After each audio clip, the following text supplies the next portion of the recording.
Guys, good morning, welcome back to my channel Priya blogs. আশা করি তোমরা সবাই খুব ভালো আছো আর আমিও ভীষণ ভালো আছি গাইস। তো দেখো, আজকে ছিল বুধবার 22 তারিখ আর এদিকে এখন পুজোর জোগাড় চলছে। আর এদিকে আমি এখন আলপনা দিলাম সকাল সকাল ঘুম থেকে উঠেই কাজ কমপ্লিট করে নিয়েই। তো এখানে মহাপ্রভুর ভোগ সাজাবে, তার জন্য এরকমভাবে দিলাম খুব তাড়াহুড়ো করে। তারপরে দেখো আজকের ওয়েদারটা এত ঠান্ডা করছিল আর কি বলবো গাইস। তারপরে চলো এখন নিচে তোমাদেরকে দেখাচ্ছি আমি। তো আমাদের দেখো ঠাকুরের জায়গায় একটু দিয়েছি আমি আলপনা। তো এটা হচ্ছে আমাদের ঠাকুর রাখার জায়গা, এখনো কমপ্লিট হয়নি কিছুই। তারপরে দেখো এখানে তুলসী বেদিতে আমাদের তুলসীর গাছটা কত বড় হয়েছে, তো ওখানেও একটু একটু করে আলপনা দিয়েছি। পরে আমি চলে আসলাম একটু আমার কাকুর বাড়িতে, যেখানে ভোগের রান্না হচ্ছে। আর এদিকে দেখো সবাই জোগাড় করছে, আর এদিকে সুপ্রিয়া এখন পনিরগুলো কেটে দিচ্ছে এখানে। আর এদিকে দেখো এখন ঠাকুর মশাই রান্না করছে। তো আজকের ব্লগটা কিন্তু খুবই ইন্টারেস্টিং হতে চলেছে, তোমরা কিন্তু পুরো ব্লগটা এন্ড থেকে দেখবে। আর ভিডিওটা ভালো লাগলে কিন্তু লাইক করতে ভুলবে না, চ্যানেলটি কিন্তু অবশ্যই সাবস্ক্রাইব করে দিবে। তারপরে এখানে দেখো আমি ফুল নিয়ে বসে গিয়েছি অনেকগুলো। আর এখানে কিন্তু 25-26টার মতো আমাকে মালা বানাতে বলেছিল। এখানে দেখো আমি আর সুপ্রিয়া মিলে মালাগুলো কমপ্লিট করে তারপরে আমি চলে আসলাম তোমাদেরকে দেখাতে। দেখো এখানে আমাদের ঠাকুরের ভোগ লাগানোর আসন রেডি করেছে। তো দেখো জায়গাটা কত সুন্দর লাগছে। আজকে প্রথম নতুন ঘরেই আজকে মহাপ্রভুর ভোগ হচ্ছে, আমাকে তো খুব ভালো লাগছে। তো এখন কিন্তু টাইম হয়ে গিয়েছে 10:30 কি 11টা এরকমই বেজে গিয়েছে। আর কিছুক্ষণের মধ্যে আমাদের কীর্তন শুরু হয়ে যাবে। আর ভোগ লাগানোর একটা টাইম হয় 12টার দিকে। এখান থেকে গিয়ে আমি এখন নিচে আমাদের ভোলা বাবার জন্য একটা মালা রেডি করেছিলাম, তো এটা এখন আমি পরিয়ে দিলাম। আর কীর্তনের কাছে মালাগুলো এনেছিলাম, তো বলছিল যে এখন লাগবে না, যখন মহাপ্রভুর ভোগ গান কীর্তন হবে তখন দিতে বলেছে। তো এখানে আমি এখন মালাটা পরিয়ে নিয়েই দেখো এদিকে আমাদের এখন কীর্তনে বসে পড়েছে। কিন্তু সকালবেলা উঠে আমি এখনও খাওয়া দাওয়া করিনি গাইস। তারপরে দেখো এদিকে উপরে আসলাম, যেখানে আমাদের পূজা শুরু হয়ে গিয়েছে আর একটু পরেই ভোগ লাগানো হয়ে যাবে। দেখো জায়গাটা কত সুন্দর লাগছে। তারপরে চলো এখন চলে যাচ্ছি আমি কাকুদের বাড়িতে, কিছু খেতে হবে, খাওয়া দাওয়ার কাজটা এখানেই হচ্ছে কাকুদের বাড়িতে। পরে এদিকে আমাদের এখন ভোগ আরতি শুরু হয়ে গিয়েছে।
তো গাইস এদিকে দেখো আমাদের এখন কীর্তন মানে শেষের দিকে, আর ভোগারতিটা কিন্তু শেষ হয়েছে।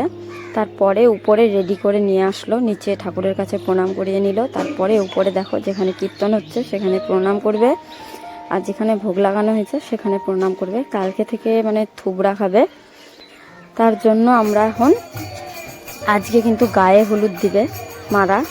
তো কী কী নিয়ম আছে আমি বুঝতে পারছি না, তো যা যা হচ্ছে সব কিছুই তোমাদের সাথে আজকে শেয়ার করছি কিন্তু। আর তোমরা কিন্তু অবশ্যই চ্যানেলটিকে সাবস্ক্রাইব করে দিবে। আর এদিকে দেখো আমাদের মহাপ্রভুর ভোগের দর্শন করে নাও তোমরা। তারপরে এখানেও প্রণাম করে নিল এখন দাদা, আর এখন নিচে যাচ্ছে। তো যা যা নিয়ম হচ্ছে চলো তোমাদের সাথে আজকে শেয়ার করছি। তো এখন দেখো বৌদিরা সবাই মিলে দাদাকে নিচে নিয়ে যাচ্ছে, আর তুলসী বেদির কাছে বসিয়ে মানে গায়ে হলুদ হবে। তো প্রথমে মা আর বাবা দিবে গায়ে হলুদ, তারপরে মানে অনেক কিছু নিয়ম আছে এখানে দেখো। এখানে প্রণাম করে নিচ্ছে, চারিদিকে ঘুরে এখন প্রণাম করে নিবে। তারপরে মা আর বাবা দিবে গায়ে হলুদ, তারপরে সবাই দিবে। আর তারপরে হচ্ছে মহাপ্রভুর ভোগ খাওয়াবে দাদাকে। দেখো এখন সব কিছু হচ্ছে এখানে, আর কালকে থেকে কিন্তু দারুণ আনন্দ হবে গাইস।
দেখো প্রথমে মানে মা বাবা দিল গায়ে হলুদ, তারপরে সবাই এখানে দেখো আশীর্বাদ করলো দাদাকে, তারপরে এখানে বৌদিরা দিচ্ছে, আমিও দিলাম, কিন্তু সবাই অনেক লোক দিয়েছিল গাইস, আমি তো একটু একটু করে ভিডিও করেছি, না তো অনেক বড় হয়ে যেত ভিডিওটা।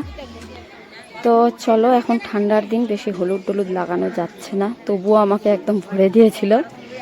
তো এদিকে হলুদ লাগানোর পরেই তারপরে দাদাকে স্নান করতে নিয়ে যাব কাকুদের বাড়িতে, আর তারপরেও অনেক নিয়ম আছে আবার, ওগুলো কমপ্লিট করে পরে আমাদের খাওয়া দাওয়া হবে। আর এদিকে দেখো আমি ভিডিও করছি আর সাইড থেকে আমাকে হলুদ এনে এনে দিচ্ছে। তো চলো এখন যাচ্ছি কাকুদের বাড়ি স্নান করাতে দাদাকে, তো বৌদিদেরকে নিয়ে যেতে হবে সঙ্গে। তো আমার কাকুদের বাড়িতে এখানে এখন দাদাকে স্নান করানো হচ্ছে গাইস। তারপরে চলো, স্নান করে আসার পরে এখানে আরও কয়েকটা নিয়ম আছে, তো ওগুলো করে নিয়ে তারপরে তোমাদেরকে দেখাচ্ছি মহাপ্রভুর ভোগের ওদিকে কি হলো। তো রান্না তো আমার কাকুদের বাড়ির দিকে হয়েছে সব, এখন উপরে নিয়ে আসছে ভক্তদের জন্য, ভক্তগুলো বসছে উপরে, আরও অনেক লোক বসছে, আর কাকুদের বাড়ি খাওয়া দাওয়া হচ্ছে।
তো দেখো এদিকে আমাদের যা যা রিচুয়াল হওয়ার হয়ে গেল, তারপরে আমরা চলে আসলাম উপরে, আর দাদা এখন কাপড় টাপড় চেঞ্জ করে নিল সব কিছুই।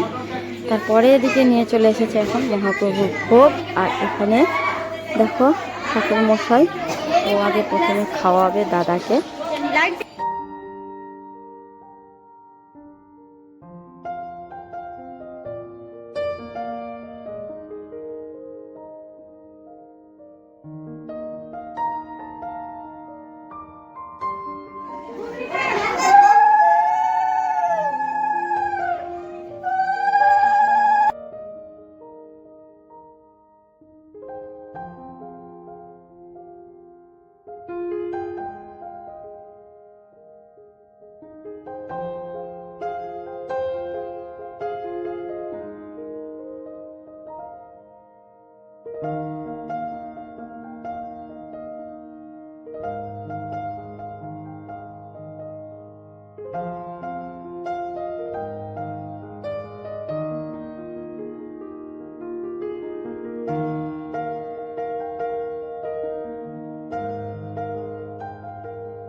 তো দেখো গাইস, প্রথমে ঠাকুর মশাইটা এখানে খাওয়াই দিল, তারপরে এখানে এখন মা আর মাসিরা খাইয়ে দিচ্ছে। তো এখানে আমি ভাবছিলাম যে থুবুর খাওয়াবে আজকে, তো আজকে খাওয়াবে না, কালকে সবাই দিদিরা আসবে, তারপরে বোন সবাই খাওয়াবে, তার জন্যই একসাথে আবার আমি খাওয়ালাম না কিছু আজকে। তো কালকে হবে সব কিছু। আর এদিকে দাদার এখন কমপ্লিট হলো, আর এখন চলে যাব আমি কাকুদের বাড়িতে। তো ভোগ খাওয়া দাওয়া কিন্তু স্টার্ট হয়ে গিয়েছে, আর এদিকে দাদার এখন কমপ্লিট হলো সব কিছু।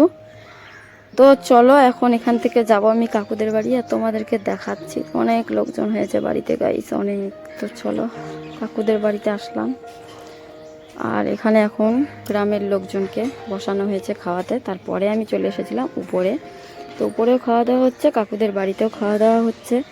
গাইস তোমরা কিন্তু অবশ্যই কমেন্ট করে জানাবে যে তোমাদেরকে ভিডিওটা কীরকম লাগলো, আর ভিডিওটা ভালো লাগলে কিন্তু লাইক করতে ভুলবে না, চ্যানেলটিকে অবশ্যই সাবস্ক্রাইব করে দিবে। আর এদিকে দেখো আমাদের রান্না ভোগের এখানে কত রকমের আইটেম হয়েছে। এখানে কিন্তু অনেকগুলো নিচেও ছিল, আবার নিচেও খেতে দিচ্ছে যেহেতু। তারপরে চলো অনেকটা টাইম পরে আমরা খেতে বসেছিলাম, মানে রাত্রির টাইম হয়ে গিয়েছিল। আর এখানে দেখো আমার থালাটা কত কিছু ভর্তি, একেবারে জানি না এতগুলো খেতে পারবো কি না। আর এখানে বোঝাও যাচ্ছে না যে কি কি রান্না হয়েছে, আমি তো কত কি নিইনি এখনো। তো চলো এখন খাওয়া দাওয়া কমপ্লিট করে নিব, আর আজকের মতো ভিডিওটা আমি এখানেই শেষ করছি। তোমরা সবাই খুব ভালো থেকো, আবার নেক্সট ব্লগে দেখা হচ্ছে, বাই।